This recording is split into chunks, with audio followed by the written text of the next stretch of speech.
Hello friends, Mithi fine চ্যানেলে আপনাদের সকলকে স্বাগত জানাচ্ছি। আজকে দুপুরবেলা আরসালান থেকে অর্ডার করেছিলাম মাটন বিরিয়ানি, যেটা আমার খুব পছন্দের একটি আইটেম। আলু যেটা দিয়েছিল একদম সফট ছিল, মাটনের পিসটাও কিন্তু দারুণ ছিল আর একদম সফট ছিল। তো এই দিয়ে দুপুরে লাঞ্চটা কমপ্লিট করলাম, কিন্তু রাত্রিবেলা কী করব, সেই জন্য দুপুরের খাওয়া দাওয়া শেষ করে একটু রেস্ট নিয়ে রাত্রিবেলা রান্নায় চলে গেলাম। সবার প্রথমে ছিল আলু ভাজা, সামান্য কালো জিরে, শুকনো লঙ্কা, তেজপাতা দিয়ে নুন হলুদ দিয়ে কালো জিরে বসিয়ে দিয়েছি। তার সঙ্গে দুধ জাল দিচ্ছিলাম, কারণ সকালবেলা দুধ জাল দিতে ভুলে গিয়েছিলাম। আর ছিল হচ্ছে ভাত।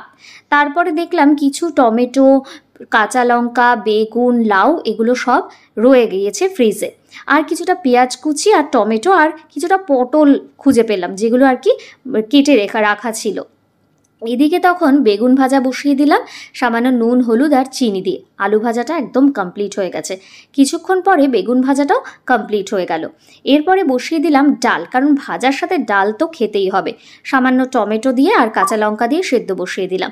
সেদ্ধটা হয়ে গেলে ডাল, তার মধ্যে ফোড়ন দিয়ে দিয়েছি। ব্যাস রেডি হয়ে গিয়েছে কালো জিরে আর তার সাথে হচ্ছে তেজপাতা, শুকনো লঙ্কা দিয়ে। এবার বসালাম পটলের তরকারিটা। কি করব বুঝে উঠতে পারছিলাম না। তেলের মধ্যে কালো জিরে, কাঁচা লঙ্কা, পেঁয়াজ, টমেটো ভালো করে আর সামান্য আদা কুচি দিয়ে ভালো করে নাড়াচাড়া করে দিয়ে দিলাম হচ্ছে পটল আর আলুগুলো। অনেকক্ষণ ধরে কষিয়ে তারপর সামান্য জল দিয়ে যতটা গ্রেভি প্রয়োজন ব্যাস নামিয়ে নিলাম। হয়ে গেছে রেডি ডাল, পটলের তরকারি, আলু ভাজা আর বেগুন ভাজা। অবশ্যই চ্যানেলটিকে সাবস্ক্রাইব করে দেবেন, পাশে বেল আইকন প্রেস করতে ভুলবেন না, তাহলে সমস্ত নোটিফিকেশান পেয়ে যাবেন। টাটা।